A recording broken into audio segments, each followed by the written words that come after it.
الحمدللہ رب العالمین والصلاة والسلام علی سید الانبیاء والمرسلین اما بعد فاعوذ باللہ من الشیطان الرجیم بسم اللہ الرحمن الرحیم سبحان الذی اسری بعبدہ لیلا من المسجد الحرام الى المسجد الاقصی. صدقت یا رب العالمین. معزز خواتین و حضرات، السلام علیکم ورحمۃ اللہ وبرکاتہ.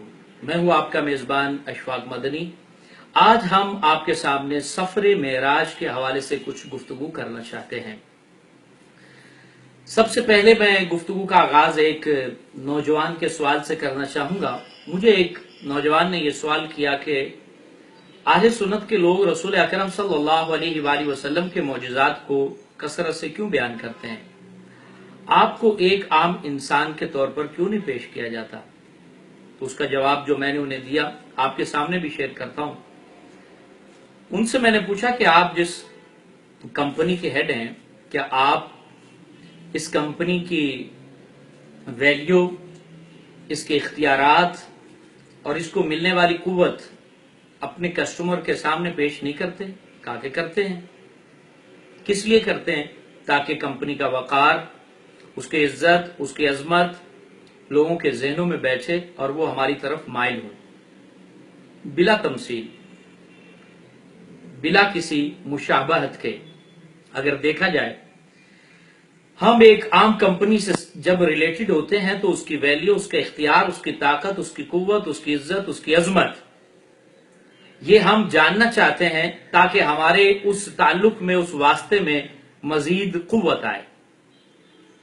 تو رسول اکرم صلی اللہ علیہ وآلہ وسلم کی ذات اقدس سے متعلقین چند ایک لوگ نہیں ہیں، بلکہ آپ سے تعلق رکھنے والے میدان معاشر تک لا تعداد انسانیت پہلے بھی پیدا ہوئی اور اب آئندہ بھی پیدا ہوں گے. تو جب بھی آپ کسی سے تعلق رکھتے ہیں تو اس کی قوت، اس کے اختیار، اس کی طاقت، اس کی عزت، اس کی عظمت کو جب آپ سنتے ہیں، دیکھتے ہیں، سمجھتے ہیں تو آپ کے اندر جو ہے وہ مزید اس تعلق کی اہمیت بڑھتی چلی جاتی ہے. تو رسول اکرم صلی اللہ علیہ وآلہ وسلم کے اختیارات اور کمالات کو بیان کرنا یہ یقیناً اس تعلق کو مضبوط کرنے کے لیے ہوتا ہے. تو سفر معراج بھی اس لیے بیان کیا جاتا ہے تاکہ جو لوگ حضور علیہ السلام کی تعلیمات کو چھوڑ کر وہ شیطان لعین کے پیچھے چل رہے ہیں تو ان کو سمجھ ملے، سوچ ملے، فکر ملے کہ میں ایسے پیارے، عزت والے پیارے نبی صلی اللہ علیہ وآلہ وسلم کا امتی ہوں کہ جن کی بلندیاں آسمانوں سے بھی آگے ہیں، جو لامکان تک کا سفر کرنے والے ہیں. میں ان کو چھوڑ کر یہ ایسے کاموں میں اور ایسی فکروں میں پڑا ہوا ہوں کہ جو یقیناً ضلالت اور ذلت کے عمیق گڑھے میں گرانے والی ہیں. اور وہ عزت والے پیارے نبی صلی اللہ علیہ وسلم کی تعلیمات کو میں چھوڑتا جا رہا ہوں کہ جن کی عزت کے کیا کہنے، کہ وہ پیارے نبی صلی اللہ علیہ وسلم، وہ کشور رسالت جو عرش پر جلوہ گر ہوئے تھے. حضور علیہ السلام کا میں امتی ہوں کہ جن کو اللہ تبارک و تعالی نے آسمانوں کی سیر کرائی، عرش کی سیر کرائی اور عرش سے آگے لامکان تک آپ کو سفر نصیب فرمایا. تو یہ بیسک لاجک ہے سفر معراج کو بیان کرنے کی. یہ کوئی سفر معراج بیان کرنا یا اس حوالے سے محافل کا انعقاد کرنا، اس کو کوئی بدعت نہ سمجھے، اور نہ ہی یہ کوئی رسم ہے. یہ رسم نہیں ہے. رسول اللہ صلی اللہ علیہ وآلہ وسلم کے اصحاب کے حوالے سے کوئی سوال کرے کہ جناب انہوں نے ایسا کیا کیا، تو کیا بخاری کی حدیثیں نہیں پڑھتے؟ مسلم شریف کی حدیثیں نہیں پڑھتے؟ رسول اللہ صلی اللہ علیہ وسلم خود اپنے سفر معراج کو بیان کرتے. آج ایک مولانا مسجد میں بیٹھ کر سامنے عوام بیٹھی ہوتی ہے اور وہ اس سفر کو بیان کر رہا ہوتا ہے. اس کو اگر سمجھا جائے کہ یہ بدعت ہے تو یہ نادانی ہے، کم عقلی ہے، کم فہمی ہے، یہ لاشعوری کی بات ہے. کیونکہ جو بات رسول اللہ صلی اللہ علیہ وآلہ وسلم نے، حضور علیہ السلام خود جو ہے وہ اپنا سفر معراج بیان کیا کرتے. بخاری شریف میں طویل حدیثیں موجود ہیں اور وہی انداز رسول اللہ صلی اللہ علیہ وسلم کے حوالے سے آپ کی ذات کے حوالے سے وہ گفتگو محفل کی صورت میں اگر کوئی عالم دین کرتا ہے تو یہ ایک اچھی بات ہے، اور یہ امت کے دلوں میں اپنے نبی کے مرتبہ، مقام اور عزت کو بڑھانے والی بات ہے۔ حضور تاجدار رسالت صلی اللہ علیہ وآلہ وسلم کی جو شرافت ہے، جو عظمت ہے، وہ امت کے دلوں کے اندر اس کو جو ہے نا وہ بڑھانے کا ذریعہ ہوتے ہیں، ایسی محافل کے جس کے اندر رسول اکرم صلی اللہ علیہ وسلم کی عظمت و کمال کو بیان کیا جاتا ہے۔ اب یہ تھی پہلی بات۔ اب دوسری بات یہ سوال اٹھتا ہے کہ رسول اکرم صلی اللہ علیہ وآلہ وسلم کو جو سفر معراج نصیب ہوا ہے، یہ آیا خواب کی صورت میں ہے یا جسم و روح کی صورت میں ہے؟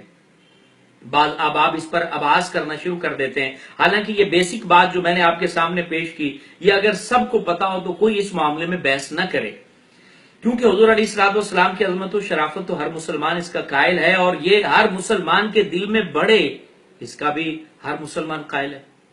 تو یہ تو حضور علیہ السلام کی عزت و عظمت اور شرافت کو دلوں میں بڑھانے والی باتیں ہیں، اس پر ہم ابحاث کریں اور مناظرے کریں کہ جناب حضور علیہ الصلوۃ والسلام کو خواب میں معراج ہوئی یا جسم و روح کے ساتھ معراج ہوئی، تو یہ بحثیں یہ درست نہیں ہوتی۔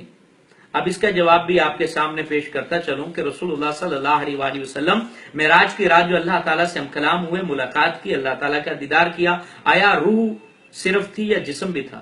تو یہ بات یاد رکھیں، تمام اہل سنت کا یہ موقف ہے، مسلمانوں کا یہ موقف ہے، اور صحابہ کرام کا اس پہ اجماع ہے، کثیر صحابہ کرام اس بات کو مانتے ہیں کہ رسول اللہ صلی اللہ علیہ وآلہ وسلم جو ہیں وہ معراج کی رات جسم و روح کے ساتھ تشریف لے گئے۔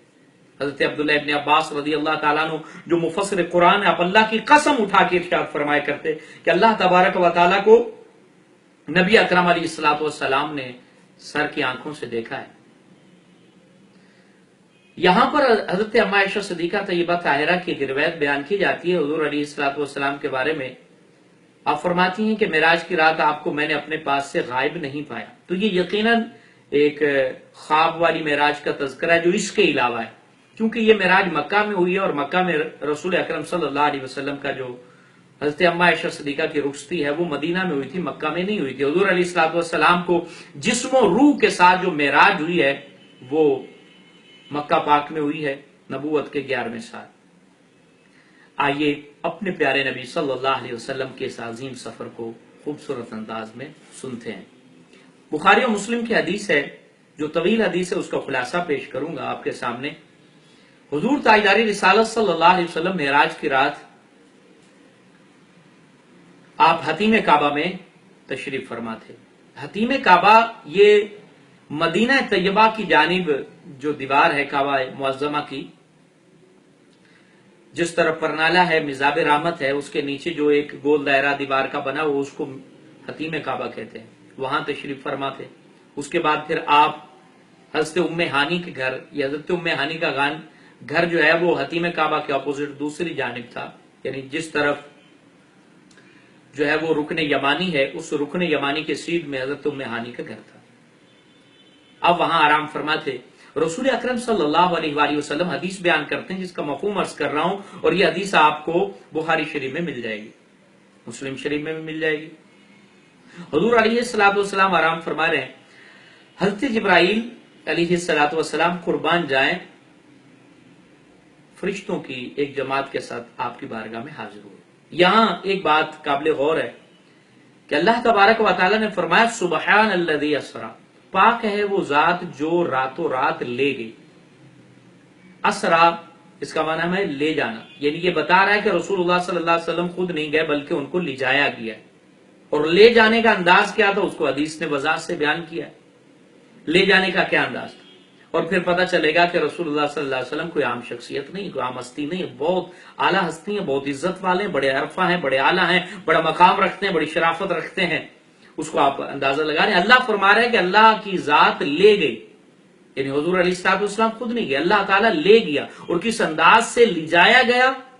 حضرت جبرائیل کو بھیجا گیا، تمام فرشتوں کے سردار، تمام فرشتوں میں عزت والے، مقام والے، مرتبے والے، استاد اور ملائکہ کے اندر ایک مقام رکھنے والے حضرت جبرائیل کو بھیجا گیا۔ اور پھر قربان جائیں لے جانے کا انداز کیسا ہے کہ خود حضرت جبرائیل پھر اکیلے نہیں آئے، فرشتوں کی ایک جماعت لے کر آئے، چند ایک فرشتے بھی نہیں، ایک پوری جماعت لے کر آپ کی بارگاہ میں حاضر ہوئے۔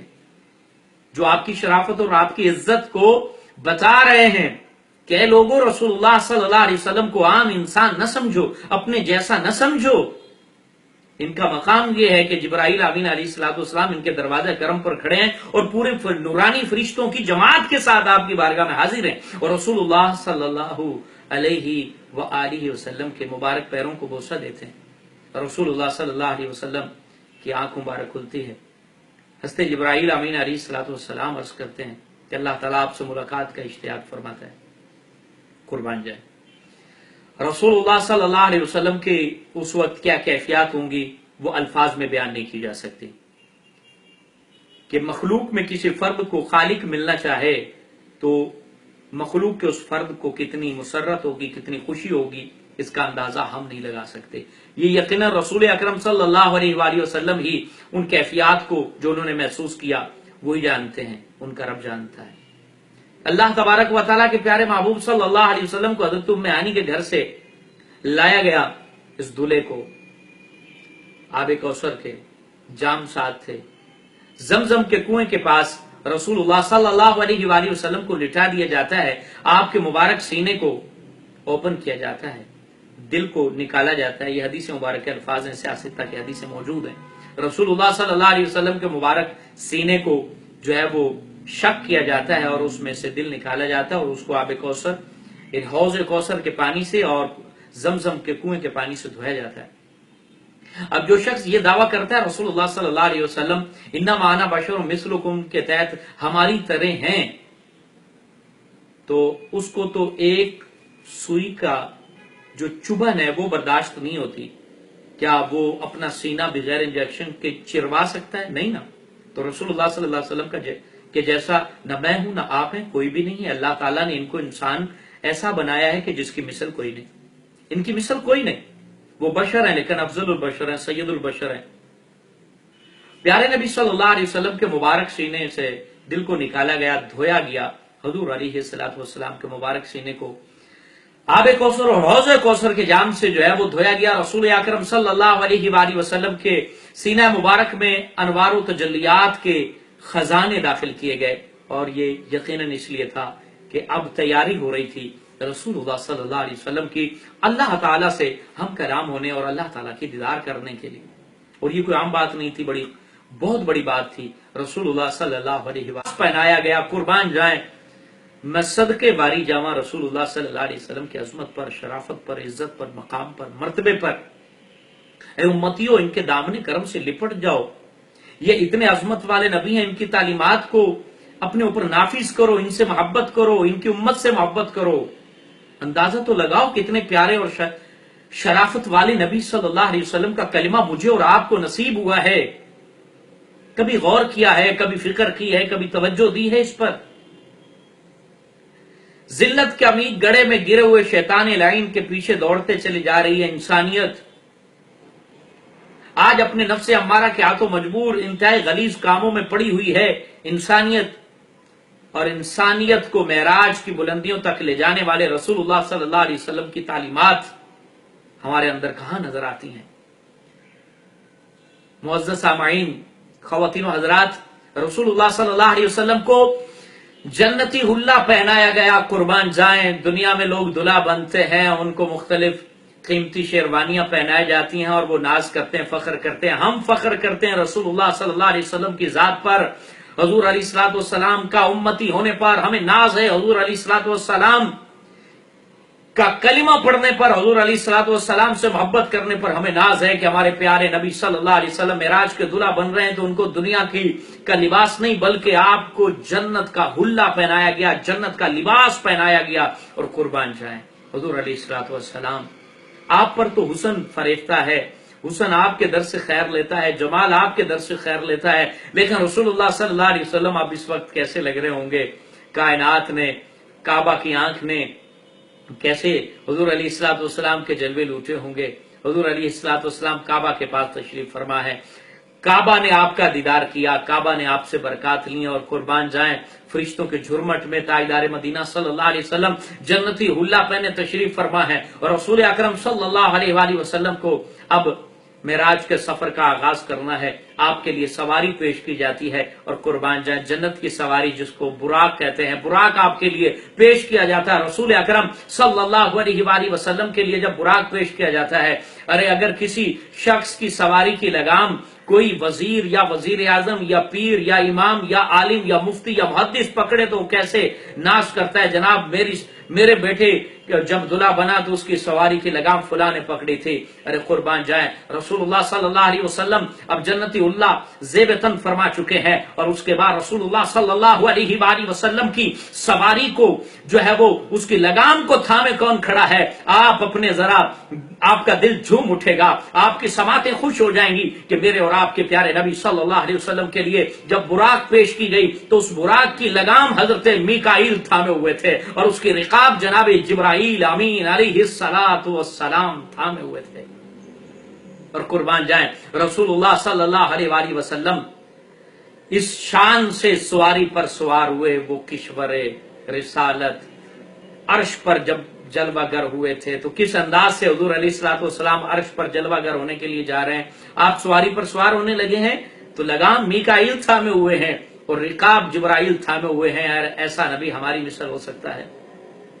حضور علیہ الصلوۃ والسلام براق کے اوپر سوار ہو جاتے ہیں۔ نبی کریم علیہ الصلوۃ والسلام خود اپنی حدیث کے اندر براق کا تذکرہ کرتے ہوئے فرماتے ہیں کہ وہ جو ہے وہ گدھے سے، حمار سے اس کا قد بڑا تھا اور کھچر سے اس کا قد چھوٹا تھا، انتہائی خوبصورت سواری۔ رسول اللہ صلی اللہ علیہ وسلم اس کے اوپر سوار ہوئے، اور قربان جائیں حضور علیہ الصلوۃ والسلام اب بیت المقدس فلسطین کی جانب آپ کی سواری جا رہی ہے۔ راستے میں موسیٰ علیہ الصلوۃ والسلام کو نماز پڑھتے ہوئے حضور علیہ السلام دیکھتے ہیں، یہ حدیث میں موجود ہے، اور یہ بتاتی ہے حدیث کہ اللہ تعالیٰ کے نبیوں کی قبر کے اندر زندگی ہماری جو ہے وہ سوچوں اور فکروں سے جو ہے بھرا ہے۔ رسول اللہ صلی اللہ علیہ وسلم فرماتے ہیں کہ موسیٰ علیہ السلام وہاں اپنی قبر میں نماز پڑھ رہے تھے، اور اس کے بعد آپ بیت المقدس میں پہنچتے ہیں۔ حضور علیہ الصلوۃ والسلام کی سواری جب وہاں پہنچتی ہے تو وہاں سارے نبی موجود ہوتے ہیں، حضرت موسیٰ علیہ السلام بھی وہاں موجود ہوتے ہیں۔ تو یہاں ایک سوال اٹھتا ہے کہ موسیٰ علیہ الصلوۃ والسلام تو وہاں نماز پڑھ رہے تھے، اور پھر وہ پہلے کیسے پہنچ گئے؟ پہلے پہنچنے کی دو وجہ تھی۔ پہلی وجہ تو یہ تھی کہ نبی حضور علیہ الصلوۃ والسلام کے استقبال کے لیے وہاں پہلے پہنچے، اور قربان جائیں نبی پہلے اس لیے بھی پہنچے کہ وہ اپنی رفتار سے پہنچے تھے، اور نبوت کی رفتار ایک سواری کی رفتار سے زیادہ ہوتی ہے۔ براق کیونکہ ایک سواری ہے، اور رسول اللہ صلی اللہ علیہ وسلم اس سواری کی رفتار سے جا رہے تھے، اور پھر انبیاء اپنی رفتار سے وہاں پہنچے، تو نبی کی رفتار سواری کی رفتار سے زیادہ ہوتی ہے۔ لہذا یاد رکھیں یہ واقعات ہمیں بتاتے ہیں کہ انسانیت کی عقل اگر نبیوں کو اپنے اوپر قیاس کرے تو گمراہ ہو جائے گی۔ نبیوں کی طاقتیں، قوتیں، ان کی عزتیں، عظمتیں عام انسانوں کی مثل ہوا ہی نہیں کرتی۔ نبی عزت والے ہوتے ہیں، مقام والے ہوتے ہیں، شرافت والے ہوتے ہیں، اور وہ مظہر نور خدا ہوتے ہیں، اللہ کی طاقتوں کے مظہر ہوتے ہیں، اللہ تبارک و تعالیٰ کی قوتوں کے مظہر ہوتے ہیں۔ انسانیت کے اندر اللہ تبارک و تعالیٰ کی جو ہے وہ جلال و جمال کا مظہر یہ اللہ تعالیٰ کے نبی ہوتے ہیں۔ اور قربان جائیں رسول اللہ صلی اللہ علیہ وسلم کا استقبال کرنے کے لیے بیت المقدس میں تمام انبیاء اکرام علیہ الصلوۃ والسلام موجود ہیں۔ حضور سرور کائنات صلی اللہ علیہ وآلہ وسلم نماز پڑھاتے ہیں، جماعت کراتے ہیں۔ اس کے بعد رسول اللہ صلی اللہ علیہ وسلم آسمانوں کی طرف آپ کا سفر شروع ہو جاتا ہے۔ میرے اور آپ کے آقا و مولا صلی اللہ علیہ وسلم کے سفر معراج کا بقیہ حصہ آئندہ ملاحظہ فرمائیے۔ اللہ تعالیٰ ہم سب کا حامی و ناصر ہو، دونوں جہاں کی برکات ہمارا مقدر بنائے، ہمیں اپنے پیارے نبی صلی اللہ علیہ وسلم کی غلامی اور محبت میں استقامت دے، اور انہی کی محبت میں ہمیں اللہ تعالیٰ موت نصیب فرمائے۔ اللہ کریم ہمیں بھٹکنے سے محفوظ فرمائے۔ اللہ تعالیٰ ہمیں زمانے کے بدلتے حالات میں دل کے بدل جانے سے محفوظ فرمائے۔ اللہ تعالیٰ ہمیں زوال نعمت سے محفوظ فرمائے۔ اللہ آپ کا میرا حامی و ناصر ہو۔ انشاءاللہ تعالیٰ آئندہ کا سفر معراج ایک بہترین لاجک کے ساتھ آپ کے سامنے پیش کرنے کے لیے حاضر ہوں گے۔ اپنے میزبان اشفاق مدنی کو اجازت دیجیے۔ اللہ نگہبان۔ السلام علیکم ورحمۃ اللہ وبرکاتہ۔